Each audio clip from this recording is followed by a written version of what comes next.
I'm Ferran Rodenas. I'm a platform engineer at the Foundry team. Are you enjoying the conference so far? Yeah? Okay, cool. So the talk today is about management. Managing stateful Docker containers using Foundry. How much people here have heard about Docker? Cool. That's what they call the Docker Kool-Aid. Docker, right? Don't get me wrong with that slide. I love Docker. The Foundry team loves Docker. So, you know, we have been using containers for a long time. Foundry is using Warden. So we're using containers. A lot of people are using containers in Staccato guys. The Kid State guys are using, you know, LXC as a containers for running their DAs, the Foundry DAs. The Google guys has been using you know, containers for a long time. But you know, Docker provides something that no other container technology provides, and it's the social aspect about creating image. So being able to create a, you know, a Docker image using a Docker file for creating your Docker image, publishing that image in the Docker registry, and then be able to share the image with the rest of the developers, this is something that is really great. Okay. So now, you know, I'm going to tell you a history. I'm going to start explaining a history. You know, it's about BOSH. You know, everybody is familiar with Foundry BOSH here? Yeah? Okay, cool. Woo! I like it. This blank. Okay, by the way, you know, the Starken One guys today they have released a new tool. It's called TryCF. So you need to try it because you know it's a nice way to bootstrap a CF environment on AWS in a really easy way. So you need to try it, right? Okay. So I'm going to tell a history about, you know, it's a little clamshell that was you know, sitting in the ocean, and you know it was looking, and in the meantime, you know, there was a whale that was, you know, swimming across the ocean. And you know that the clamshell look at that whale and they, oh, I like that whale. No, I'm not going to tell you the rest of the history, you know, but you know it's they met in a church, you know, then they wait 6 months and then the clamshell told the whale, okay, do you want to go with me, etc. You know, after several days they get married, you know, etc. And you know after that, so after several days, so they get a baby. The baby is what we call the Docker BOSH release. Okay, this is something that this is something that if you are following the pivotal block, we have released it I think last week. So you know it's a way to orchestrate Docker containers using an existing technology that is Foundry BOSH. So what's beautiful about that Docker BOSH release? So this is the list of features that we support in Docker BOSH release. So the first thing is when you start playing with Docker, you start, you know, just running a container on a physical host, on a virtual machine, or whatever. Then you start, you know, needing more image. You need to read more containers. And then you have a bunch of containers and you need to orchestrate all of the containers. Because there are some containers that depend on other containers, because you need to deploy multiple virtual machines and deploy the Docker containers on that virtual machines, etc. So with the Docker BOSH release, you will be able to orchestrate several Docker containers on several virtual machines. The best thing also about you know, BOSH is that right now it supports multiple infrastructures and services. So we support vSphere. You want to deploy on vSphere. We support AWS. We support OpenStack. We support CloudStack. Thanks to the entity guys that they contribute back with that CPI, and we support also local compute engine. So, you know, using the same tool, you will be able to deploy the Docker containers. If you want to deploy to Google today, and if tomorrow you decide to go back to another infrastructure service like AWS, so using the same tool, you will be able to orchestrate the Docker containers. Another thing that it's really amazing, if you have been today in the Lighting tabs this morning, Cornelia has talked about the 4 levels of high availability of Foundry. So they explain that there are the 2 below high availability methods are on BOSH. So this is something that we can also leverage on our Docker BOSH release. What does it mean? It will mean that BOSH is going to monitor your Docker containers for you. If for some reason one of the Docker containers goes down, because the process exits, because there is a whatever, Docker is going to restart that container for you without doing anything, without trying, to put any kind of monitor system inside your Docker container. It's going to be outside of your Docker container. Also, you will be able to define dependencies between containers. Sometimes you have, I don't know, whatever application that you rely on a database.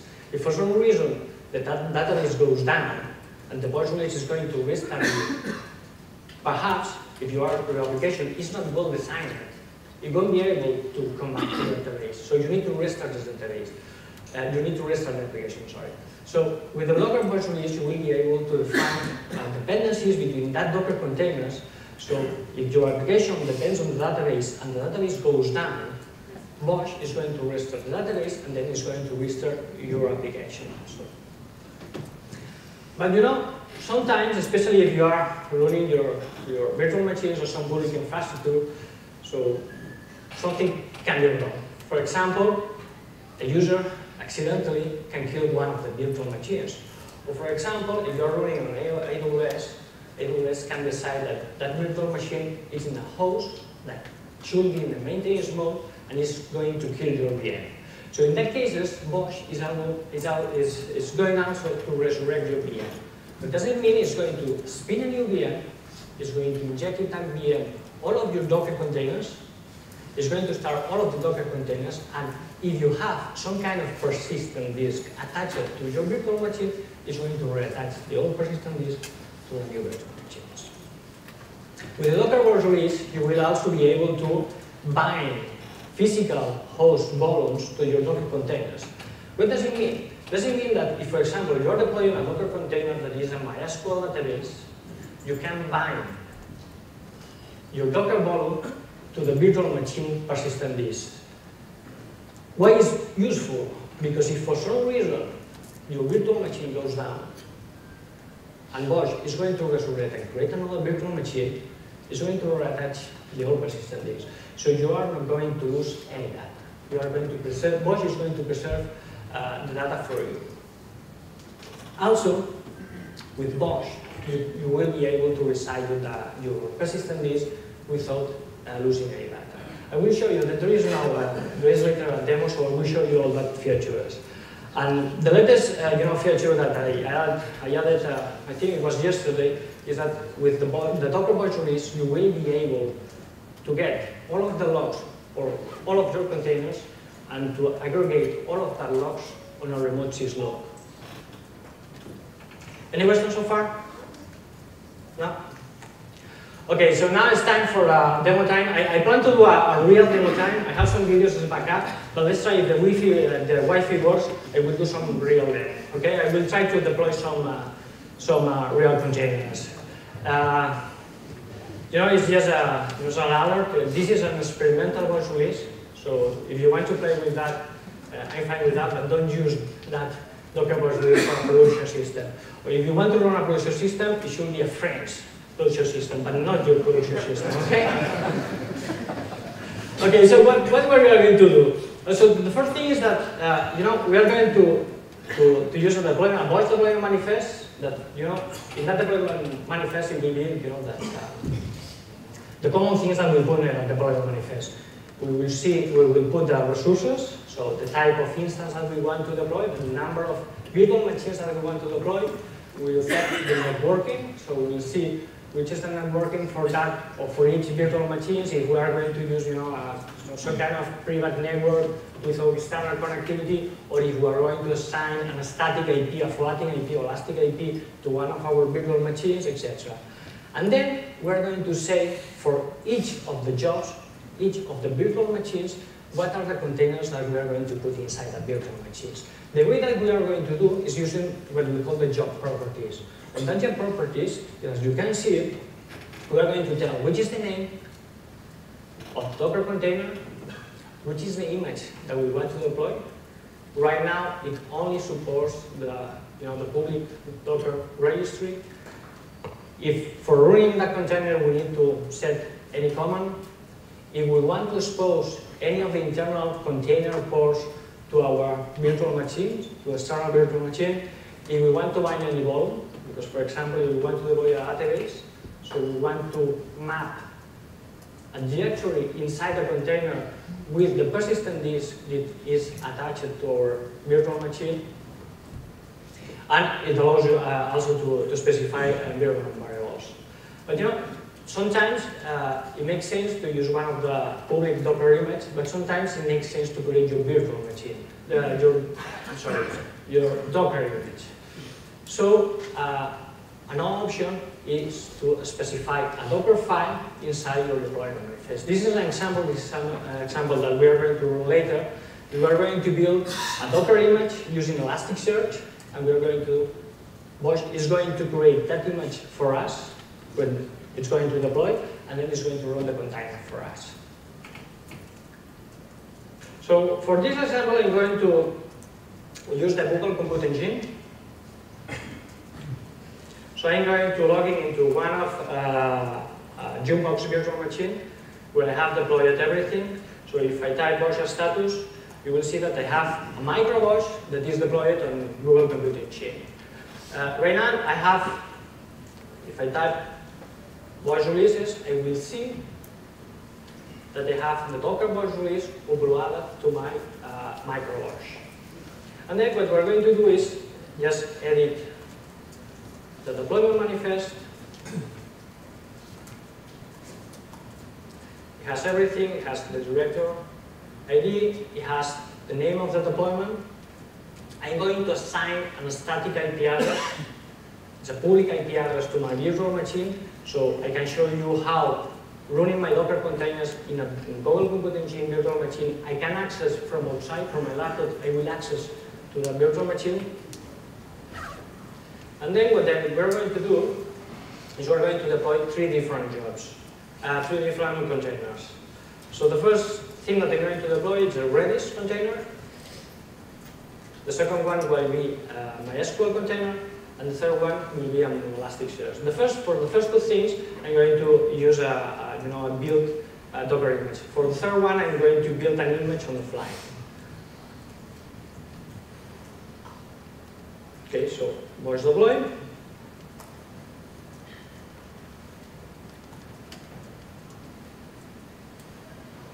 And now BOSH, the first thing that is going to happen is BOSH is going to create a virtual machine. So I'm going to the Google Developer Console. And in a few moments, we will see that there is a new virtual machine that is being created. Okay? We see that there is here. Okay? There is no secret here.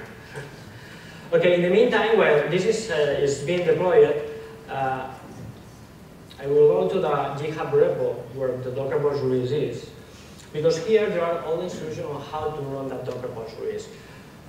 One of the things that are highlighted in the README are all of the properties that are supported in that Docker BOSH release.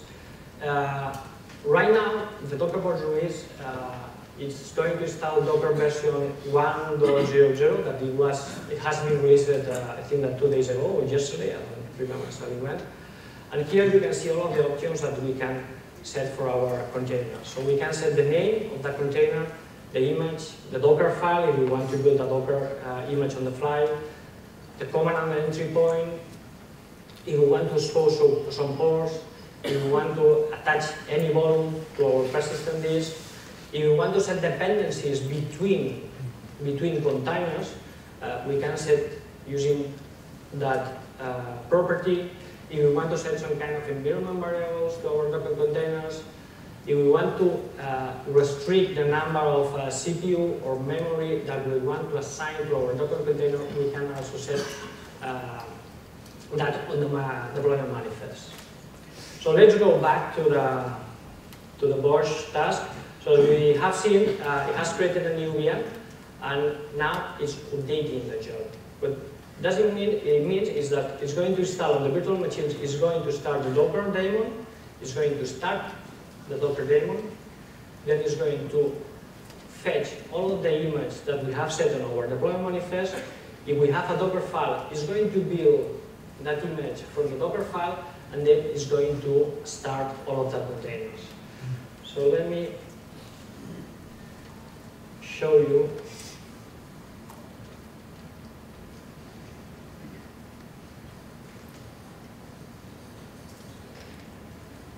I'm going to query which is that VM that it has been deployed. So it's like one. I'm going to SSH inside the virtual machine so we can see what's going on. Well, the deployment has finished.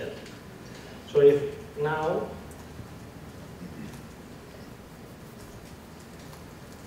we will see that we have, we have the Docker daemon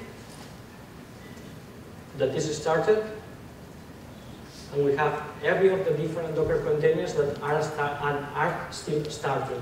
Right now, they are in the process of fetching the image from the public registry. Any questions so far? I have a question. Yeah, say it. So this basically started off with open container in that machine, but how they get exposed from different ports, all the certificates of applications Docker, how to get exposed on that machine?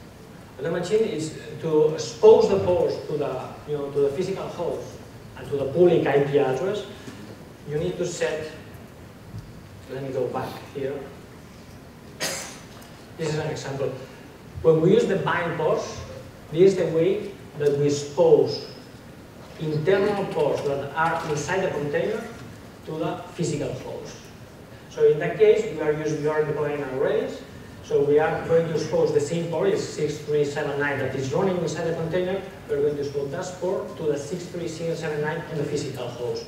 It can be different if you want, but it's just for that example, it's exactly the same. Any other question? What happens on depends on? What happens on? Depends on. So what happens on depends on? So let's back here and I will show you the example.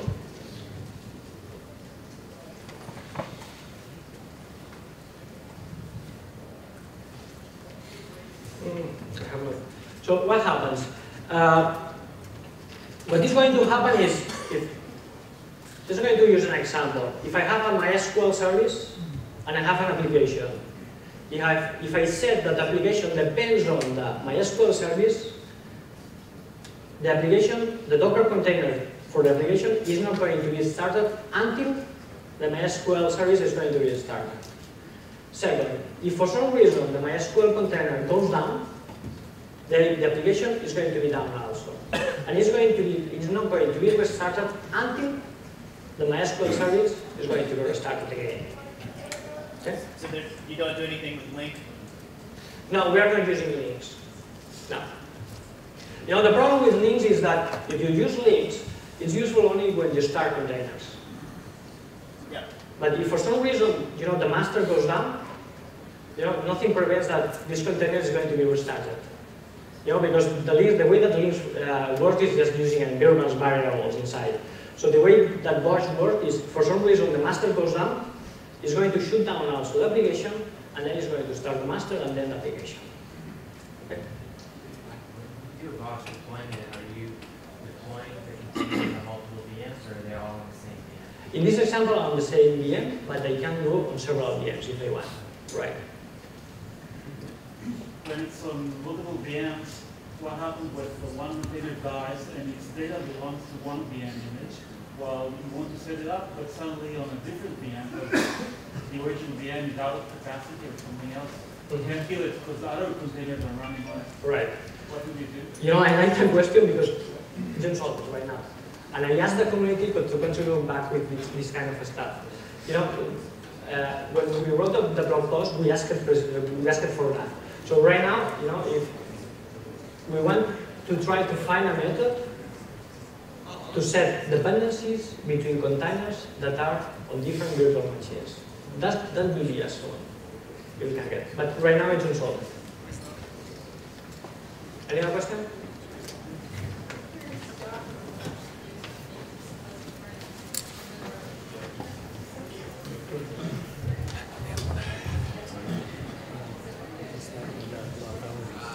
I will say that it's quite different. You know, it's nothing can get a CF push. You know, it's right now if you are going to use the Docker push release, you know, it's more to spin up services than not applications. Because if not, you need to build a container, and you need to create, you know, whatever you need to run that application inside that container. With a CF push, this doesn't happen. With CF push, if you push the application and your application is up and running, and it will set up for you all the dependencies in terms of, you know, if it's a Ruby application, it will go on Ruby, Rails, or the gems, etc. If you are going to, you know, it's a Java application, it will go on for you Tomcat or the Java or whatever. Any other questions? Okay. The depends-on feature is kind of interesting one. It makes me wonder why you chose to implement this as sort of a nesting of BOSH kind of, as opposed to just a Docker CPI. Because I can see that depends-on thing would be really cool at the BOSH level, not just at the Docker BOSH level. Right. So why not a CPI instead? You know, it's nested. You know, because just to be fair, this is not experimental CPI. This is the fair approach we took. So it's a nice feature to, you know, to implement that kind of dependencies outside of the, you know, the container, outside of virtual machines. I agree with that. Is there an advantage in doing this as opposed to trying to do a Docker CPI? No, there is no advantage. No. You know, we did that because it was really easy without modifying, without forking BOSH. Right. No? If we need to do that, then we need to fork BOSH, and we didn't want to do that. Right? Any other questions? No. So I'm going to show you one of the features of killing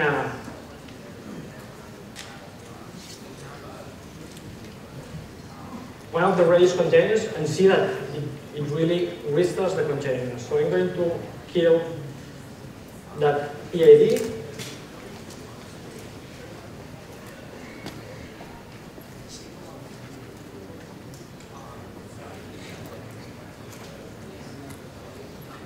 And we have seen that now Redis is listening on a different port. So it has been restarted automatically by BOSH.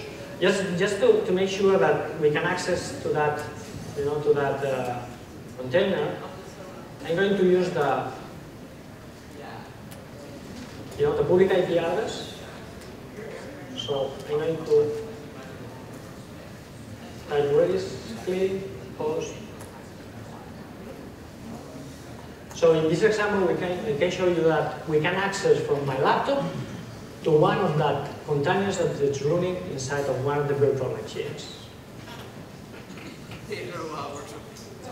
Any questions? No?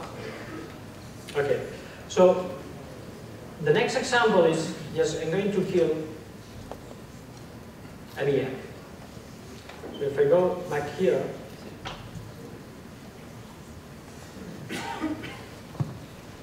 to see what VM. So it's VM37. I go back here. I can kill my VM. Oh, before that I'm going to do a thing. I'm going to set James Rocks. Okay? And now I'm going to kill the VM.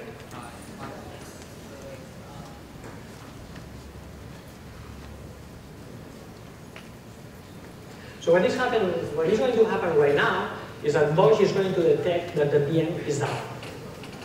Using the resurrector that is built inside BOSH is going to create another VM for us. As that VM has a persistent disk attached, it's going to reattach that persistent disk to the new VM. And Monit is going to restart the containers again, and it's going to attach the same bottle to our Docker container. So we are not going to lose anything. So if I go back here,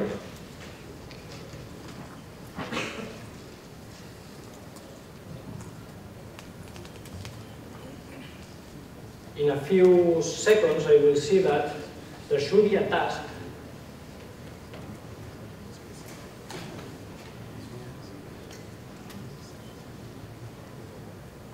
scan fix.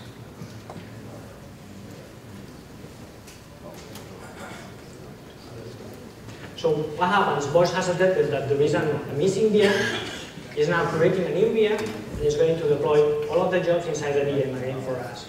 So I came here again, I will see that there is a new VM, and BOSH is deploying everything inside that VM again. So I'm going to SSH into the new VM to see what happens.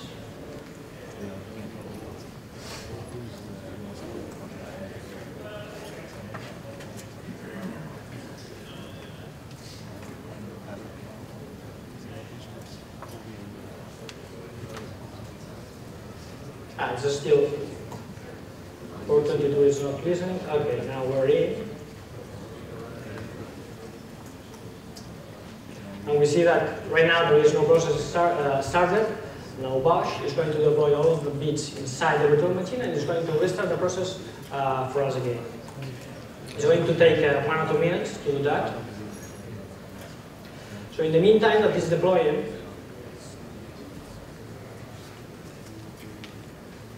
I want to give you an overview of if you want to play with Docker BOSH release. In this slide you will find all of the resources. If you don't know, you have never played with Foundry BOSH, I suggest you to start reading the Foundry BOSH documentation. To use the Docker BOSH release, you will need a new SSL, an SSL that provides a root to trusty, because the Docker requires a newer kernel, at least 3.8. The new SSL that we are producing, you will see with a trusty prefix. This can be used for Docker BOSH release.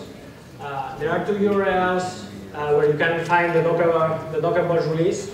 We have also released another, amazing Docker to manage the Docker containers. That is, if you have heard about the Shipyard project, I suggest you to also try the project. And all of the demos that I have been doing here, you can find that on YouTube. Let's go back to the. Okay, it has finished. Now I can go here. I can connect to the Redis CLI again, get James, and we have seen that we have created the VM, but we have not used any data.